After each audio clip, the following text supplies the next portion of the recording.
Hey there everyone, this is J.M.I. Gallagher, and today I'm going to be unboxing my book, 10 Bad Things, that I used CreateSpace to make. And this video will hopefully be not only informational, but also helpful to you if you're working on the exact same kind of project and you want to create a book using CreateSpace. So I took about the better part of 8 months to write 10 short stories. The total amount of pages in the book was right around 140 pages or so.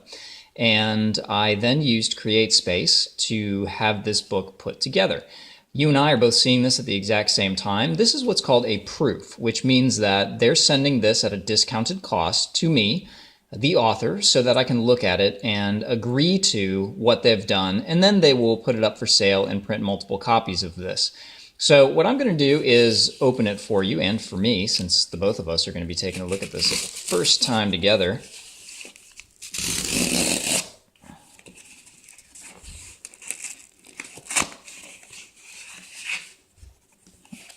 Okay, here we go. Don't need that. Oh, here's the back. Okay, and so here's the back of the book, which really looks lovely. I chose to use what is called the matte finish when I did this book. The matte finish, instead of having a very glossy cover, produces a slightly different aspect. It's not all high gloss. The high gloss books are something I've personally never been into. Maybe you are, and that's fine. They assigned you this when you create your book, so they generated this ISBN for me, which is really fantastic. CreateSpace does a nice job. And I'm going to turn it over. Let's see what the front looks like, huh? Oh, that's really great. The image itself is slightly darker in print than what I had created, or rather what my illustrator had created. His name is Connor Shipway, and he does a fantastic job with his work. He does a lot of graphic art, but he was the one who put this together. And in the image that he sent me, this was much lighter. But I'll be honest with you, I kind of like the way this looks. The darker image is really nice because this is a selection of sort of suspenseful horror stories kind of thing. And then here's the spine. It looks like everything fits pretty well there. It's slightly less centered, but that's not going to bother me, and I don't think it's going to bother the reader too much as well. So let's take a look at the inside real quick. There's my title page, and I chose, they give you the option with pages here to use a white page or a cream page, I believe it was, and I chose the cream page because I prefer the way that looks. Recently, I was just reading some books from the library, and majority of them used the cream pages. The font that I've used here is Garamond, I believe, and as you can see, it's kind of a nice, mature-looking font, and it really has a great look, and especially a nice feel to the fingers. And I know this is weird, but I'm a book guy, and I like the way they smell, so I'm going to see if what this smells like. It has no discernible smell, which is nice. I don't know if any of you have experienced this. If you check out a book at the library or something like that, it has almost a vomit smell sometimes, which is really gross. Or it has an overly chemical type smell. I think part of the aesthetic of books is that they smell nice and they're nice to touch. So I have chosen the 6x9, which is the default. So 6 inches this way, 9 inches this way for the size of the book. And that's working really well. It's not too much on one page. And the other thing I chose to do here is, if you'll notice, the indentations aren't massive. Some books that I've read have an indentation that starts all the way over here for the paragraphs, and it looks sort of funny coming with your words, like, you know, nearly halfway across the page. I'll put a link in the description to the resources that I used, which were all free online tutorials from people, to show you how to do this. You can actually set this in your Word document so that it'll automatically indent a certain distance this way. I also used the first line indent option when I was doing this, which means that I wrote the book with everything left justified, and then there's a setting where it'll tick this over for you each time. I really like so far the way this looks. Each page is looking nice. One of the frustrations, of course, is this. Maybe you've run into this before.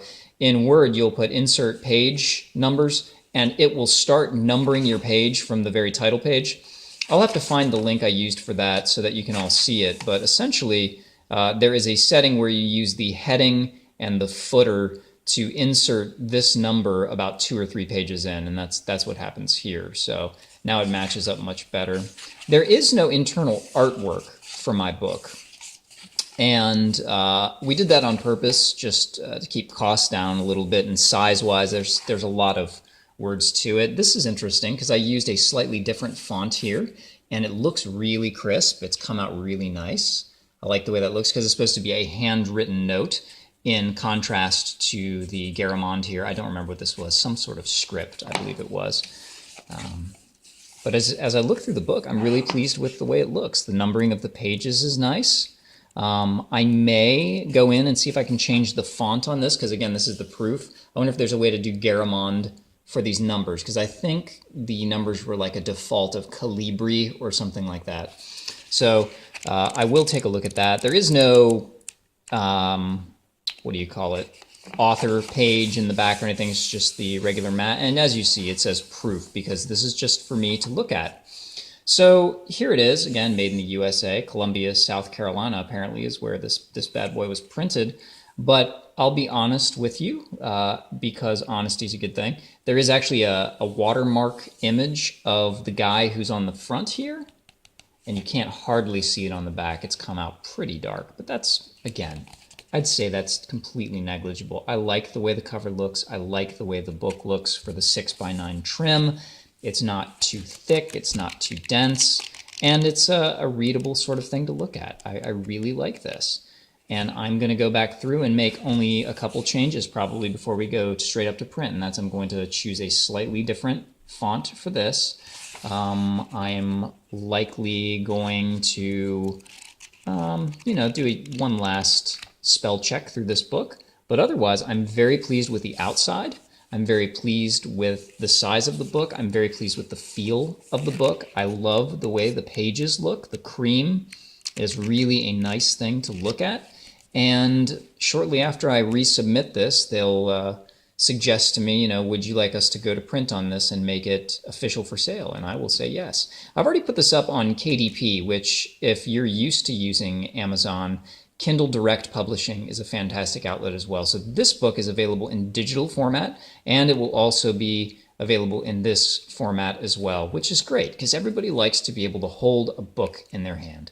So again, here is my 10 bad things. And what I'll do is put some links in the description of this video so that you, as perhaps an aspiring author, will have the links to the trouble spots that I ran into as well, such as setting margins and things like that. So I hope you've enjoyed watching this, and maybe even you'll take a chance and read this book in the near future. Thanks very much for watching.